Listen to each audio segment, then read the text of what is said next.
বিরক্তি পরিবার সমাজ এবং রাষ্ট্র যদি পরিচালনা বাস্তবায়ন করতে না পারি তাহলে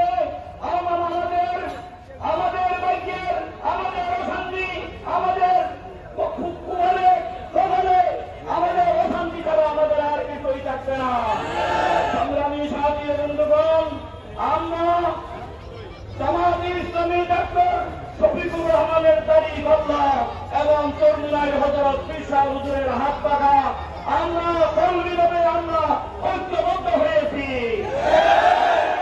আমাদের ঐক্যবদ্ধ থেকে ইসলাম বিদ্বেষী শক্তিরা তাদের গুণ হারাম হয়ে গিয়েছে। সংগ্রামী সাথী বন্ধুগণ, আমি ইসলামী আন্দোলনের আমার সহযোগী সংগঠনের সকল দায়িত্বশীলকে উদাত্তভাবে আহ্বান জানাবো এবং জামায়াত ইসলামী এবং ইসলামী আন্দোলন সকলকে ঐক্যবদ্ধ থাকার জন্য আমি উদাত্তভাবে আহ্বান জানিয়ে আমি আমার